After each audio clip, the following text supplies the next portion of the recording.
Ever wondered if you should downplay your side hustle? Or have you ever been belittled for your side hustle? Or do you just completely hide it from anyone else? Join us today on the Scenic Route Podcast as SaCola and I challenge the stigma around side hustle and why we absolutely love that name. And we can also come up with a new one, so stay tuned. And we're just encouraging you to own your multi-passionate pursuits with pride, confidence. So, hey, let's get into today's episode. Hi, and welcome to the Scenic Route Podcast, where we believe in embracing life's journey with purpose, curiosity, and a bit of potty humor. I'm an uncool mom, and I'm always looking out for that perfect slice of gluten-free rhubarb pie. Every week, I get the joy of sitting down with dreamers and doers who dare to take the road less traveled in pursuit of their own magic. Together, we dive into the inspiring stories of soulful entrepreneurs and visionary leaders who boldly share their beliefs, lessons, and fuck-ups. Excited? So am I. You're exactly where you're meant to be. And now, let's take this conversation off the beaten track. SaCola Lehr is a seasoned real estate agent based in the charming state of North Carolina, US. Her energy and passion for life is truly infectious. Like, seriously, just wait until you hear. You'll be so charmed and you can't turn off. She's making waves in the real estate world, helping people transform their dreams into reality. But that's not all. In a former life, she also supported women being more confident on video. And she is the dynamic hostess of the empowering podcast, Work It, Live It, Own It, where she helps listeners navigate the delicate balance between professional success and personal fulfillment. Okay, so today on the Scenic Route Podcast, I'm talking to SaCola, and we're gonna go deep and fast because I've had the pleasure of being on her podcast before, and we went like down the rabbit hole and down where it hurts really fast, but with like a chuckle, and it was great fun. So I'm gonna link the episode as well, so go have a listen. And today we're gonna talk about the relationship between what we do and how we define us, or how it defines us, or how we let it define us, and how, especially if you're in the online world, how there's so much shame around if you're doing something as a full gig or as a side hustle. And the word per se gives me the heebie-jeebies, like I can't with that word. And we're gonna talk about all of this and you're gonna hear from me and SaCola, who both have like a gig, a side hustle, non-paid hobbies. Like, we are multi-passionate beings, right? Right. Amen. Yes, we are for sure. So, like, tell me, how did you realize, okay, there's something else I would like to do as like professionally? I'm not calling it a side hustle because I don't like the word side and the word hustle, and it's just, maybe we'll find a better term once this conversation runs its course. But Absolutely. for the sake of keyword bullshit bingo, how did you find your side hustle, or when did you realize, no, this ain't it? There's got to be more. Well, I started out my career in finance. Didn't plan on going into finance straight out of college. It just happened that way. And a lady came in and said, "Why don't you become a teacher?" Because I didn't look happy on my job. And she noticed it. And I was like, teachers don't make money. And even when I thought about becoming an educator, my mom was like, "Don't do it. You don't make money." And I've seen her do multiple things in education. And I went home and I told her what happened. And she was like, "Oh, sure. Why don't you become an educator?" And I was like, wait, I wasted 4 years of college doing speech, theater, broadcasting for you to tell me, "Oh, try education." So I did. Quickly realized that I went from getting paid twice a month to once a month. And I already knew I took a pay cut doing it, but I didn't know how that would actually look after taxes and everything. So it came out of necessity. Mm. And in the field of education, particularly in most areas of the United States, most educators have a side gig or side hustle because of necessity. They're trying to make ends meet. So for me in my field, it wasn't uncommon. And Mm, but at the same time, it's also fulfilling a need in me, this desire to do something, to be a creator, to actually formulate an idea and bring it to reality. That's what I love. And I come from a long line of entrepreneurs on my mother's side. A lot of them run their own businesses, paved their own way. And I saw that as an example. And I just said, wow, what if I did that? What if I mm, followed in those footsteps? So it came as a desire, but primarily as a necessity. mm. Which is as a European, which is so wild to me that there is a necessity beyond the incredibly my partner is a teacher, so right, beyond the incredibly demanding profession of being an educator and working with kids and supporting them, that you need something else to keep you financially stable is Mhm. beyond, like, I mean, they don't earn the greatest paychecks here too, but at least like they can survive of that thing, which, yeah, it still boggles my mind. But I feel we could go here into a big system critique episode. We have we're going to save this for another time, I suppose. But I'm how so we kind of like talked into the necessities that you kind of like had the two of them, and as you were like starting it up, your side gig or the main gigs, your different gigs, what challenges had you like did you had to face in managing both roles, right? Because we have Right. two hats on. I mean, you have more than two hats, but you have these two business hats on. And with both roles come expectations, either the ones you place on yourself internally, like, oh, this Mhm. better succeed or else, or you have society's expectations from your parents, your friends, your partner. Like, how did you navigate all of that and how you overcome it? Well, I didn't start un until I was married. So it wasn't something that I Mm, did when I was single. And so I had to think, is this doable? And I never knew about anyone working from home. And so had a friend and I just asked her, just casual conversation. I knew she was retired military. But mhm, I was like, well, what do you do? Do you still work? Or she was like, oh, I work from home. Oh, okay, so what are you, a telemarketer? Because that's what I was used to. mhm. People who work from home could do telemarketing work from home. And she says, no, I am a certified coach's virtual assistant. You mean like an athletic coach? What type of coach are you talking about? I was so new to the coaching industry. She said, no, there are business coaches, life coaches, health wellness coaches. I was like, what? There's a whole industry about that. And I started delving into it. And I was like, oh, okay. People are, well, how is this different from a therapist? This is when you still have that stigma. Okay, what is the Yeah. difference between a coach and a therapist? And a lot of people are still trying to figure it out. And I said, I want to learn how to do that. Mm, And so I went through a program, and it was her program that she created, and I became a certified coach's virtual assistant. Got my first client through her. I guess you could call it nepotism in a way, but it was like, here's a client that I can't really focus on right now. She just needs paperwork done behind the scenes and just keeping up with things. And so I said, okay, sure. I started out doing that. And then I learned quickly by starting a business that it wasn't just, oh, let me do a website, let me do business cards and all of that other fluffy, good, glitzy. glitzy, glamorous stuff that you see. It was Yeah. really trying to hone in on what keeps my clients awake at night. How can I help them solve those problems? But more importantly, what services or packages could I put together to help my clients? Overall, running a business has really taught me more about myself as a person than I did as an employee.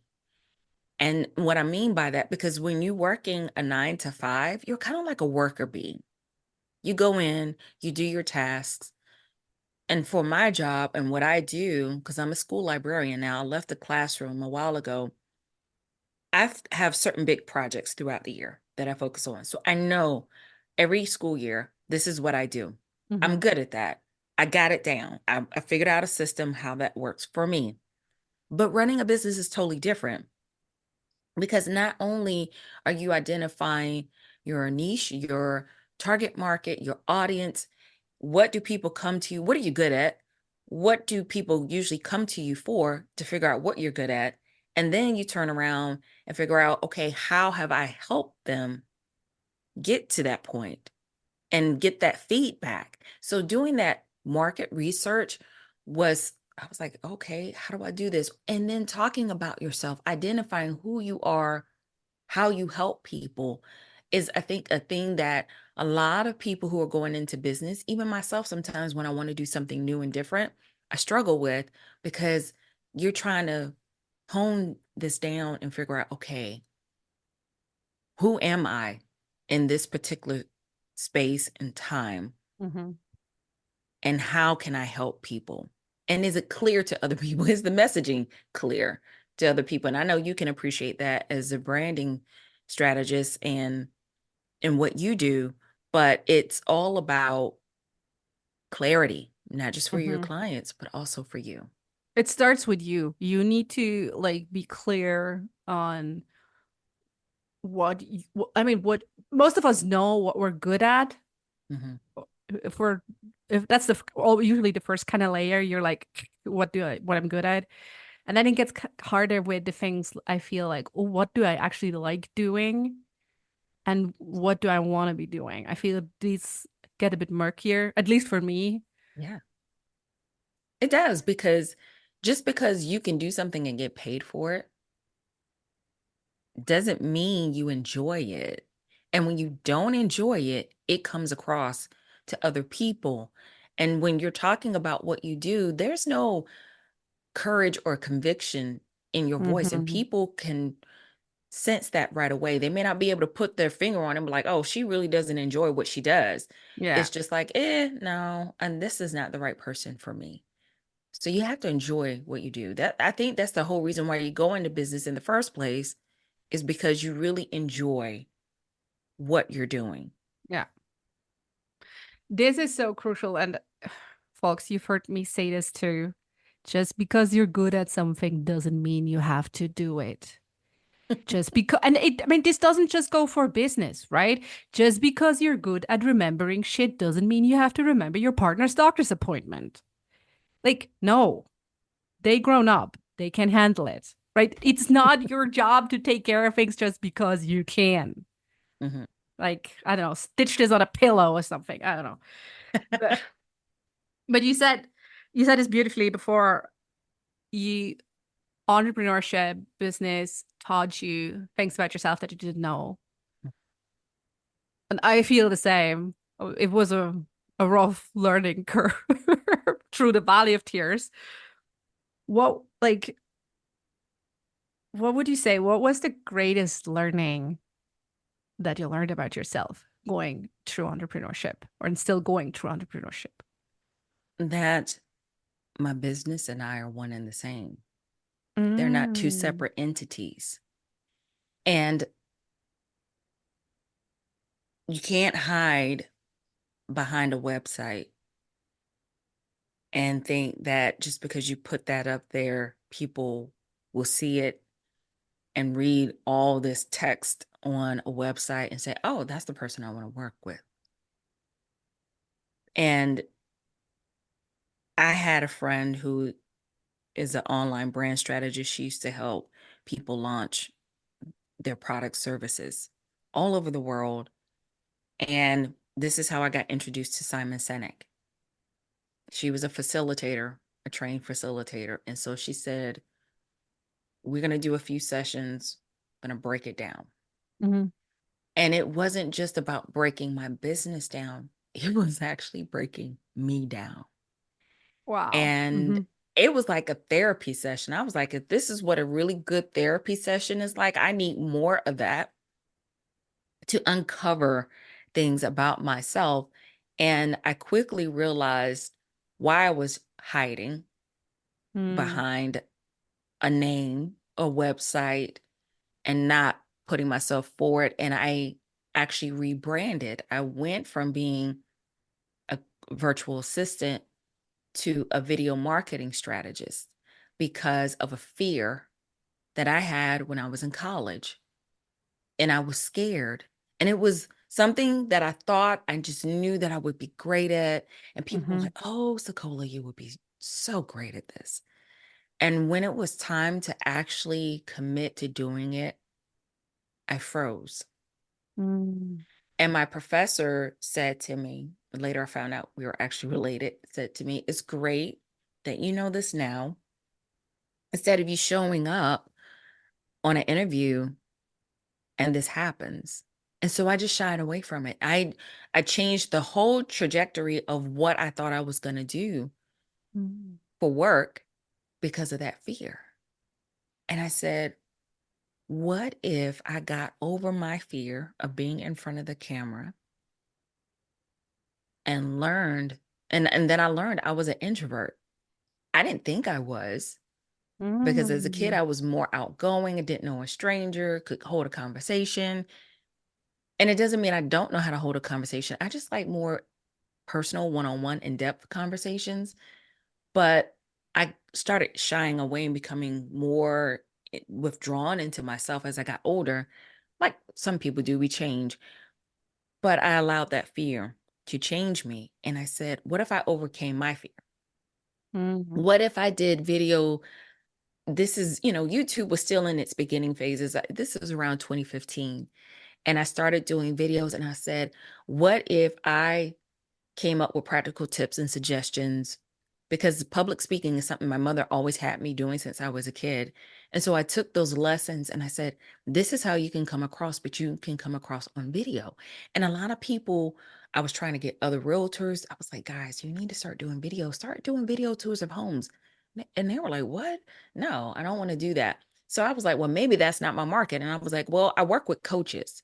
What if I worked with coaches and said, hey, let's get people warmed up to you through by video. They see your face, they hear your voice, they get to know you, your sense of humor, your personality, and let's do it in a strategic way. And then that's how the video marketing strategy business came into play, all because of a fear.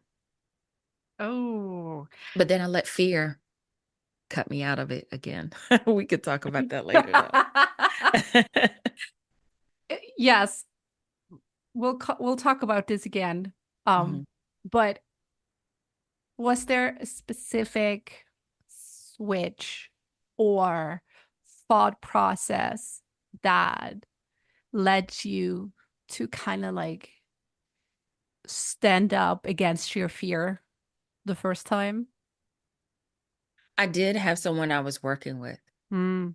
And they were just pushing, pushing, pushing. And they were just like, no, you have this gift. You had the pain. Mm. Now put in the work and get yourself out of it. And what would you do to get yourself out of it? And how would you help others? Mm. So I was given a challenge of doing 10 videos. Just do 10 videos, put them up there on YouTube. Mhm. And I was like, oh my goodness. So I went out, invested in a web camera. And I didn't want a big camera. And she said, well, what was your big fear? I said, well, when I was in the television studio, it was the bright lights, the heat, and these huge cameras. Mhm. And they're zooming in on me. And I was afraid. Okay, well, how do you counteract that? And I was like, well, there's good quality web camera. So instead of having an actual camera in my face, I just did a web camera. And then I said, talking to a camera, you gotta make love to the camera. I think my very first video was how to make love to the camera and put it on YouTube. And I shared a tip on there about putting a picture, a small picture on your webcam, or now people use their phones. Phones weren't that high tech back then. They weren't that great of quality, but have a picture, a small photograph when we actually will carry around small wallet size photographs Oh, I remember those Um, days. right. And I still carry a wallet-sized photo of my husband. I keep it in my wallet. We keep a photo of each other in our wallets. Oh. But I had a picture of my friend or my pet, and I put it right up under the video, the webcam. Mm, yeah. So it So kind of like you're talking to that specific person. exactly. And Mm, so it that's a was a cute little mindset. trick. Hmm. Yeah, it was a huge mindset trick and shift for me. It was like, no, this is how you make love to the camera. And then sometimes when people say, well, I forget to actually look at the lens, I'm looking at myself, Hmm. especially if you're using your computer. I said, okay, we'll take a little post-it note, draw a little arrow, and I stuck it at Look the up, bottom of the look up, webcam. look Look up. up, look up. So it was a constant reminder to just look up and smile. And people would say when I was doing my videos, they were like, how are you not even editing your videos? And I will say, oh, great tip. Here's a tip that I use. Here's a strategy that I use. Mm, So I'm more comfortable with what I'm getting ready to say, but doesn't mean I don't have my cheat sheets. I don't have my notes. And I try to use a teleprompter. It works for some people don't. My eyes are big. So you're going to see when my eyes are shifting. yeah. Mm-mm. If I'm using Okay. a teleprompter, but I would stick little post-it notes around Hmm. my monitor and I would say, okay, topic one, okay, here's a suggestion, here's a tip, here's your next tip. Mm. And so, or I would write it on a note card what my The tips were. classic way. Yeah. Right. So if I needed to glance down at my notes, I could just quickly glance down at my notes and do it. So I got over that fear. Mm. And I was able to help women all over the world, which was an amazing thing. And I'm still in contact with most of those women to this day, and they are killing it. They are so phenomenal, and it just makes me proud.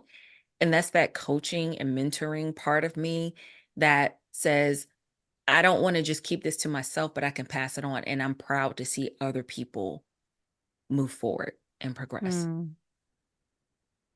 I definitely feel there's a light in both your face and your voice when you talk about it. Yeah, So how how do you want to talk about how and why the fear came around a second time? sure. Do you When know? Like I you stopped, yeah, right? You stopped I doing did, because video marketing. it still has this like gnawing, nagging, or dark pit inside of me as to why I stopped. And it was because when I did my research, no one, no one was doing what I was doing. No one that I found on the internet was talking about this. And my target market was particularly women who were not confident on camera. Hmm. It wasn't necessarily introverts, because I'm an introvert myself, and people like, you can't be an introvert doesn't mean that when I do something I don't bring my A game, because I'm Hmm. one of those women. When it's time to step up to the plate, I'm gonna do what I gotta do, but I just need a week or two, and don't bother me afterwards. I'm gonna be a You need recluse.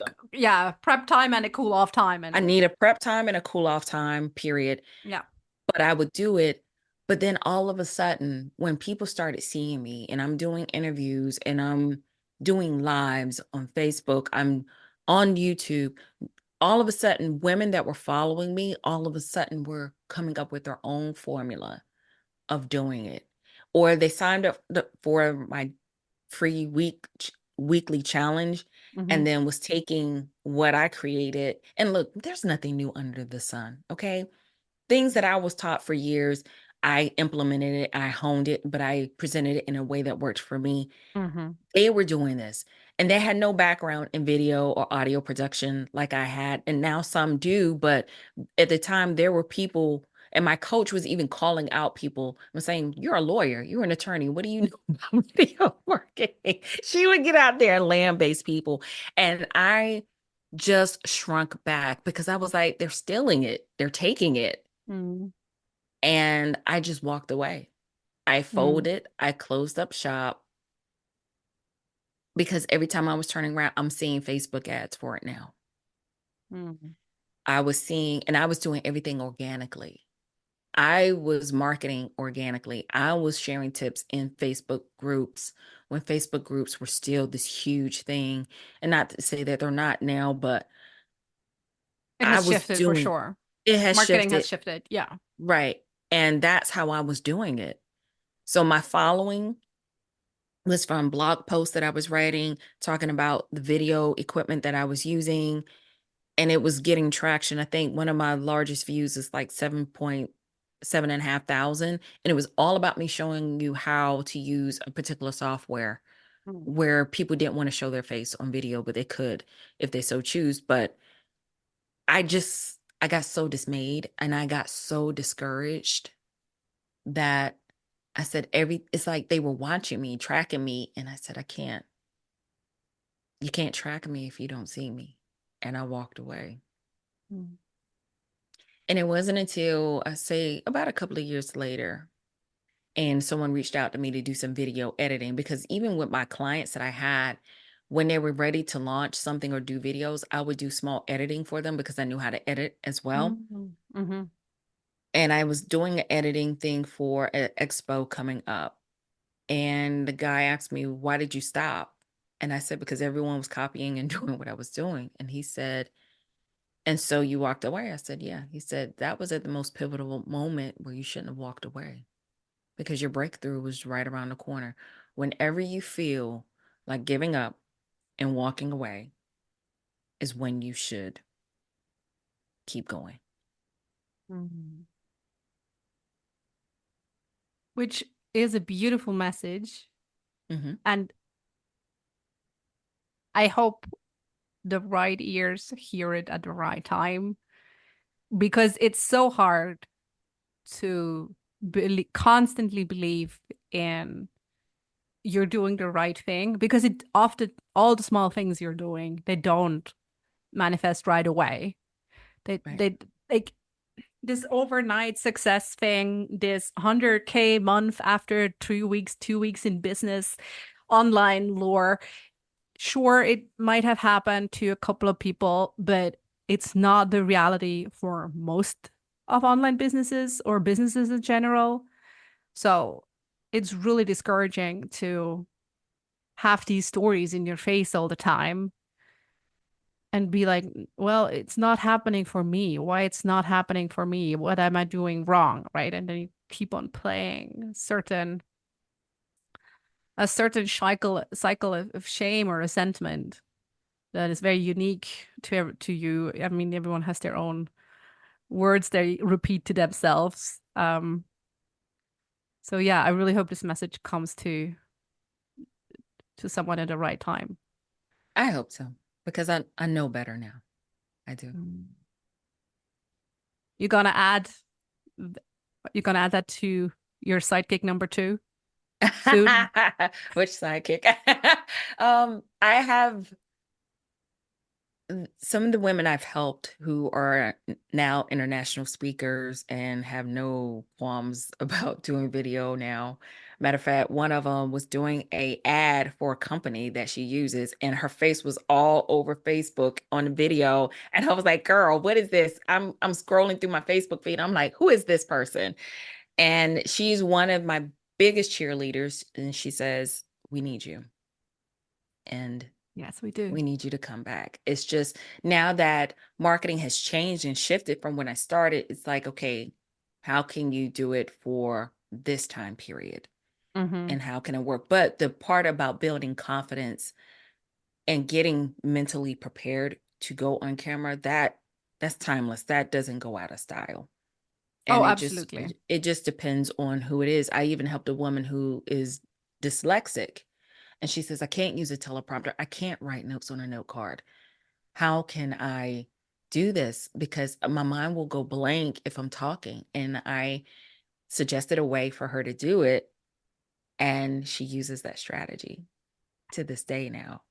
And I think that was the educator in me knowing, okay, how can I help this particular student? And then that's how I looked at it, student, to be successful in their own way and different, that will tailor fit for them. So Mm. there might be a possibility I might write a book about it, some of the valuable lessons I learned from it, and I may bring it back. I don't know. It may just be one of those video classes that you see on one of those platforms, and who knows what it may look like, but it's there. But I've been able to help realtors, believe it or Mhm. not, even though some of them Good. were like, Yeah. nah. Some I have been able to help because now they realize about 5 years ago, oh, you got to start doing video. Yeah. And I was like, Video is well, on it. There's no way around it, right? I'm Like like, it's, well, I said that back in 2015. I got receipts, but it's okay. yeah, I don't know. It still feels like you could, yeah, you're needed 100%. There's so much, Thank there's you. still video is omnipresent. You need video for everything and like everything you do in business or in life. There's so much video. And I think the And pandemic broke us down for those who were still resistant. yeah, It they broke were you down. forced to, yeah, they were just like, Yeah. no, you got to do it now. Yeah. And yeah, it feels weird the first couple of times when you do video. Like Mhm. it's mm, I but still get nervous. but I I still feel get like a nervous. certain level of feeling nervous is good, is It healthy. is. So you take It it is. seriously and it Mhm. matters.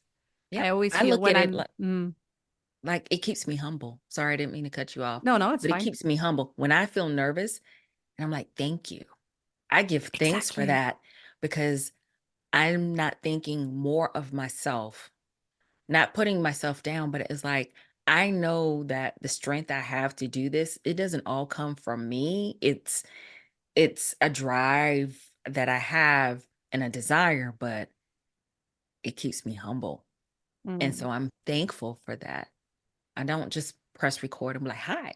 Da, da, da, da, da, da, da. No. Mm-mm. And this mental prep work I still do. Mhm.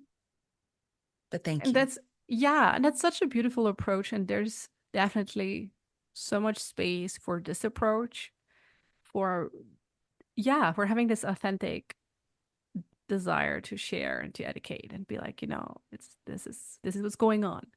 Hmm.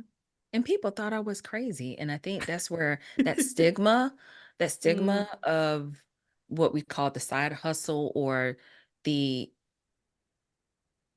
we got to come up with another word or I another term for know. that side Ugh, hustle. I But hate side, I hate hustle. It's dual career is what I like to call it. dual Dual career. career. Oh, Yeah. okay. Dual Yes. Okay. I career. can get behind that. Yeah. Dual Okay. career. Mm-hmm. And I think that's where the stigma comes from because a lot of people will sit here and go, "Well, isn't your daytime job enough?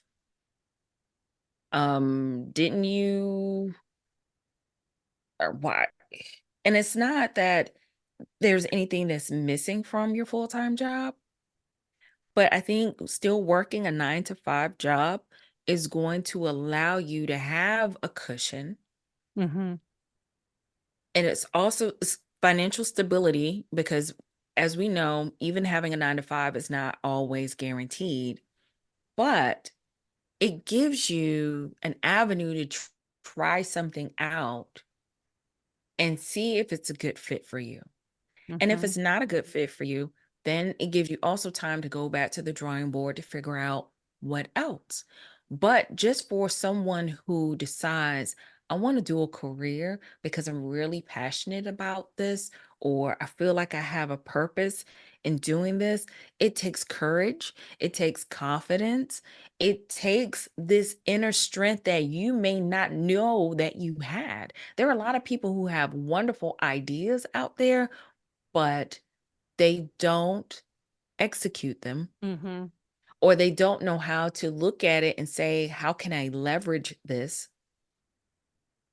to where I can get paid for it? Because other than that, it's going to be a hobby. But I read somewhere and I can't quite remember it, but a statistic was, I think approximately 45% of Americans are dual career. And it is That's a whole because lot. Yeah. that is a whole lot only because it's not just about making extra money. Mm-hmm. Sitting at home during the pandemic, you have seen this huge influx of dual career because it can provide a sense of fulfillment Mm-hmm. for people and purpose. that might be missing in their lives. Because let's just face it, when you're sitting at home and you're looking at these four walls, all you have and all you were stuck with was you, yourself, and your family. And Netflix reruns. I I mean, we tried to all watched The stay. Tiger King. I think that was the first day of I the don't death. have Netflix, Okay, so good for I'm you. odd. I'm odd woman out. I don't have Netflix. I do have my shows. Excuse me. Sorry, you may have to edit that one out. Hold on.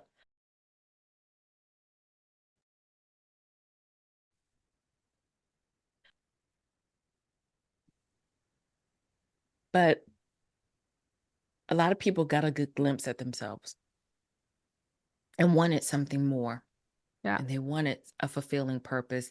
So there's no shame in it. But I'm also going to touch on this other stigma too for dual career. Yes, please. Some people might just feel jealous. Ooh, They okay. might Bring the feel tea. jealous. They might feel jealous, or they might feel threatened Mhm. because of the ambition and the drive that people have. Mhm. And so, what I would say to someone who's dual career, because I'm still dual career, I'm just doing something different. I'm a real estate agent. And you start to feel societal pressures from people that you have to have this presence of having it all together, whether it's having it all together as a single job Mhm. or a single well-paying job. And what I like to call a job stands for just over broke. There are some well-paying jobs out there, but I call it just over broke. And I came up with that. I even wrote a poem about that because being in education, we would joke all the time that you weren't making enough money. We barely had money for gas to get back and forth to work. But it's the societal pressures that people feel like, well, you should have just got a well-paying job because that's part of the American dream, right? Mhm. You go to college and you're supposed to, or you get a trade and you make good money at doing that. And you do that 30, 40 years. And then by the time you retire, you're too old to travel and do all the other things you want to do. And I've seen that happen Mhm. where other educators would work past their time where they could get full retirement. And I'm like, why are you still here? And it's because of necessity. Mhm. And then only a couple of years later, after they retired, some of them didn't even get to enjoy retirement because they were sick and they passed away. So I would say this: don't let societal pressures dictate to you that you cannot be dual career. I was told when I got into real estate 4 years ago that don't tell your clients that you have a full-time job. And my core values, having run other businesses, taught me to develop and create my own core values for my life, for my business. And one of my core values is honesty. Mhm. So that went against everything that I knew, every fiber in my being. And I said, I can't lie. I don't want to lie. Mhm. And you know what? I didn't. So my first client, it was during the you know, that name we won't call, where everyone was isolated and staying at home. But I could show them a house. They were out of state clients. So a lot of times they would come up on the weekend. Guess what? I could still do that. I was They have available. their jobs too, right? They're not They have the showing up jobs. at And a lot of clients, a lot of real estate clients have a full-time job. But you know what? Out of all my clients, my very first clients, they were the only ones that didn't know that I had a full-time job. All the other ones did. As a matter of fact, one listing appointment I had,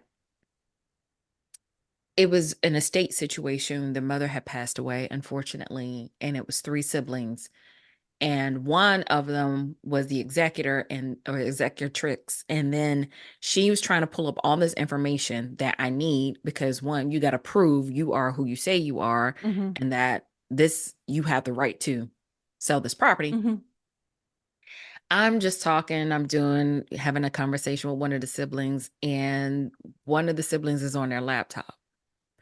And the question was, well, what real estate firm are you with? And I was like, oh, she's looking me up. And I told her, and she says, do you work? Is this your full-time career? And I said, I'm dual career. And I said, I do this, but I also work in a school. Mm-hmm. And she says, well, I'm just concerned that you will have the bandwidth to take on this, you know, and work with us. Mm-hmm. And I said, I can guarantee you I do. And I looked at them straight in their face and I said, I can guarantee you I do. I said, because I've structured my business in a way where I will only take on so many clients at a time. I said, and I know my bandwidth. I know when too much is too much.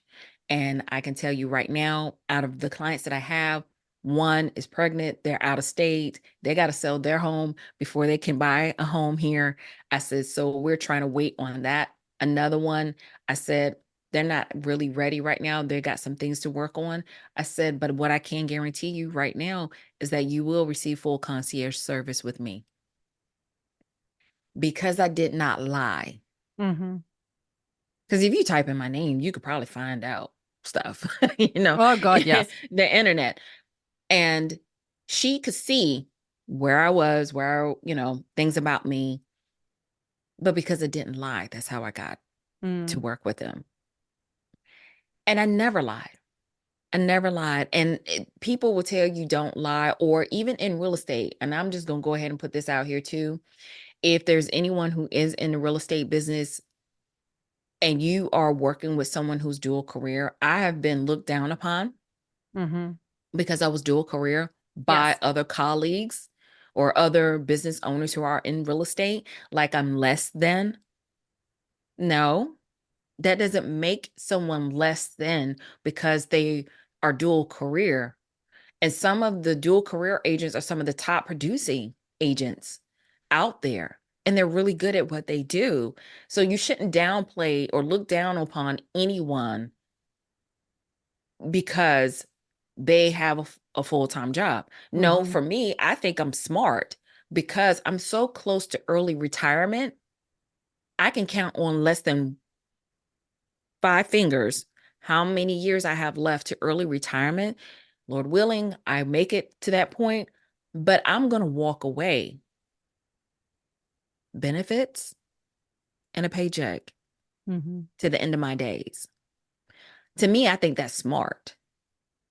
And if Yeah. that means I want to stack up money for my retirement, but I also have created another revenue stream for me when I retire. So that way I don't have to work out of necessity. I don't have to operate out of scarcity and lack. I can take on clients that I really truly want to work with that are a right fit for me. I'm not sitting out here throwing money at a bunch of ads, running out here trying to show a home, trying to make $1. Nope. The way I structured my business is the way I want it to run, even after that fact. Mm-hmm. So I just had to say that. I just had to put that out there, guys. If you don't take anything away from this, don't look at it as, don't let anybody look down on you because you're dual career. If you're taking that dual career to stack up, to invest, to grow so you can retire early, you speak and you counteract that with confidence, with Mm-hmm. courage and conviction. And so when anyone comes to you and says, oh, well, why are you working so many jobs, or being a dual career, you have to reframe that narrative. Yes. Own the narrative, like own your own story and realign it with your values, as you said, right? Like Mm-hmm. for it's honesty Right. and just being like, that's what it is. Mm-hmm. And I mean, yes, amen. I feel like this is the gospel of SaCola. Yes. Um, I mean, and if you struggle to figure out what should you say when someone asks you this, so the next time someone asks you mm, this question, let me see if I can reframe this. You're going to proudly explain to them that your move is a strategic move for your future, and that you can share how it's helping you achieve your goals, whether it's financial independence, career advancement, or personal fulfillment. When you come from an angle of not trying to play defense, and my thing is, instead of being reactive, be proactive. You speak proudly and you say, I'm setting myself up for financial success, for financial independence. This is going to allow me to retire early. Yeah. Or for a fulfilling life, Or following my for more, curiosities and right, passions. right. For personal fulfillment, Yeah. and for career advancement, however that looks. And I'll give you a prime example. I talked about this on an episode that's going to be released later. I have a friend I had interviewed on my podcast, and she is a pharmaceutical sales rep. Had been doing it about 20 years. She started formulating her business, and she was one of my video clients. Mm-hmm. She started formulating her business on sales, on how to come up with a sales formula, selling with integrity, with authenticity. And she structured her business that way on things that she learned from her job. Guess what? Now on her job, she's not always going out to doctors' offices or hospitals and things like that. She's teaching other pharmaceutical sales reps how to sell authentically and make genuine connections. But that career actually helped fueled her Mm-hmm. to have a business. And she was one that I talked about earlier, who's an international speaker. Now, why not? Yes. She's fulfilling, she has a fulfillment on both ends. She's getting a job. She has a job. She has a career that she's doing something that she loves, but she's also doing this on the side that she loves too. There's nothing wrong with that. So Yeah. instead of saying you've got the side hustle, nah, you're not hustling. I mean, I grew up in the hood, so I know what it's like to hustle, but your dual career. And some may say, SaCola, that's just semantics. Yeah. No, No, if it's not. however you look at Absolutely it. not. I feel we all should put dual careerist on our social media profiles. This should be like a badge of honor. No, but Right. I have a very smart friend. And when I was early on in my entrepreneur journey, he said it like this, actually being employed is not a smart move at all these days. And I mean, I've seen it so in with so many friends, right? They invested years and years with a company, and then there's one bad wind and all they're tossed out on the street without any afterthought, and they're kind of like rebuilding. So in our capitalistic system, like you don't matter, they don't care for you. Like it's each of their own kind of Hmm. mentality. So he said to me, it's actually a smart thing to be dual careered or multiple careered because look at it like this: if you only have one employer, you have a lump risk. If that one's gonna fire you, you're out on the street with nothing. If you Hmm. lose a client or like one dual career, you still have another one or another client. Hmm. Your net is bigger. So it's actually a very smart thing to do. And I really love this reframe. I'm still thinking to this on like on for this reframe every now and then. I'm like, yeah, he was so right. It was absolutely the smart thing to do, and everyone else is kind of gaslighting you into saying, no, it's not. It's stupid. Yeah.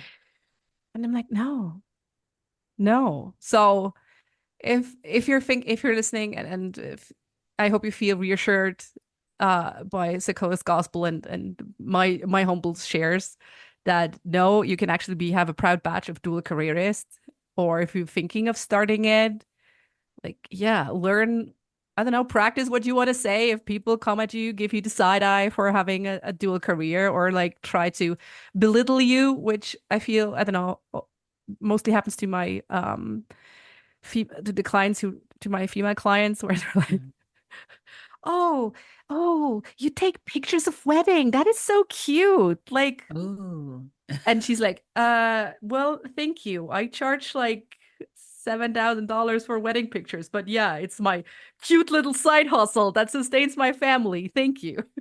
Yeah, you know Like, what? I wouldn't even take offense to that. I would just I know. smile and say, yes, and I absolutely enjoy what I do. I get to capture people's memories, memorable milestones in their life, and I absolutely love it. When you shine the spotlight on the positive highlights of what you do, it shuts them down. They can't say anything. I've done that so many times. Do you honestly think in my job, there are people who know what I do?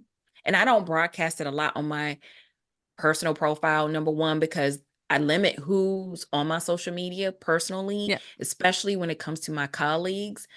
And even those who may want to connect with me, if I know you're messy on my job, then you're not going to connect with me in my personal life anyway. So I'm careful about who is around and who knows what I do, first and foremost.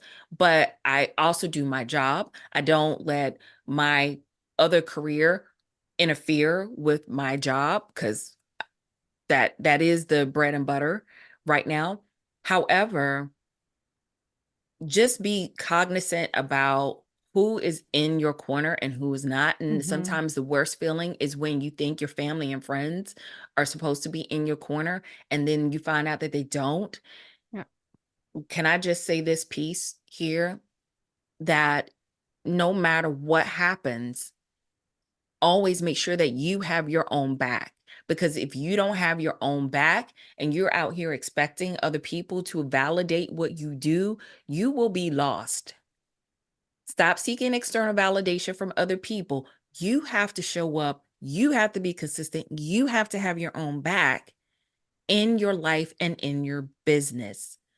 And when you show up and you have your own back, then people will watch and support. And a lot of times when they are watching and supporting, they will they may not say anything, they may not comment on your post, but when you are consistently doing what you're doing, they're like, "Oh, this is legit. This is real." And I've had people kind of say that to me because they'll go, "Oh, SaCola, you sold another house. Oh, you've helped another client and they look really happy." Yeah, I'm not just saying it. I'm not saying I'm just a realtor. I'm actually doing it. Yeah. And I love it. I love that feeling. It's euphoric. It's a lot of stress to get there, to get the clients to the finish line, but when they do, it's so sweet and it's Mm. so memorable. And don't let anybody give you shine and grief about being dual career. Make sure you got your own back first and foremost. Yes. Thank you so much. If you've listened to a couple of episodes of the Scenic Route Podcast, you know I've been preaching this too. No external validation can make up for lacking internal validation. None. Mm. Not the shiny house, not the bag of money, nothing. So thank you, SaCola. If my words didn't land before, I hope they do now. They better now. Bitch, because you've been heard it a lot of times. So if people are now like, okay, I need to hear more of SaCola, and if she ever's gonna do teach me video again, where can people find you online? Well, you can connect with me at Work It, Live It, Own It on Instagram. That's Work It, Live It, Own It. You can also get a feel of my personality a little bit more in depth on my podcast as well, called the same thing, Work It, Live It, Own It. So Instagram is where I am primarily, but also on LinkedIn. Those are my two sweet spots. I've kind of limited where I am That's on good. social media because, again, I got to be cognizant of my bandwidth. But yes, That's I would perfect. love to hear from you guys. If you have any other comments or suggestions or questions on this conversation, send me a DM on Instagram. Okay, we will link both to LinkedIn and Instagram and to your podcast on the show notes. Make sure Thank also to you. check out the episode SaCola recorded with me on branding and like authenticity and aligned action. So that's very much in the spirit of this conversation too, but from a different angle. Yes, we need to put a link down to that one as well, if you don't I mind. will, That was yes, Mhm. absolutely. I will. And before I let you off the hook, I always have one last question. Okay. Oh. What book are you currently reading or what audiobook you're listening to? See, you would ask me that. I am reading a book because I like to escape. So, fiction, Mm, mysteries is what I like. One fiction is Laura Childs. She does the tea shop mysteries, and it's mm. a setting in, and I can't think of the name of the title of the book because she has a whole series of books right now. Okay, I'm But gonna look it up. it's a setting in Charleston, and she runs a tea shop in Charleston, but she also solves mysteries. And then I'm also currently reading, believe it or not, 2 Weeks Notice by Amy Porterfield. Oh, And that's a okay. great book for those who are looking to do an exit strategy Hmm. on leaving their day job. Oh, that's aligned timing. It is. It is. I take in information and glean from others too, because when it's my Perfect. time to exit, I will. Perfect. Yeah, we're gonna link both books and the T-Shop series and the Scenic Route Book Club. So if ever anyone listening who's like, oh dang, I just finished another book and you're anything like me, like have I love series because then I don't really have to think about what to read next because I'm just gonna go with the series. Mhm. Have a look on the Scenic Route Book Club website for all the books mentioned by my lovely guests. And well, SaCola, thank you so much for being on the Scenic Route with me. Talk soon. Talk soon. Take care, everyone.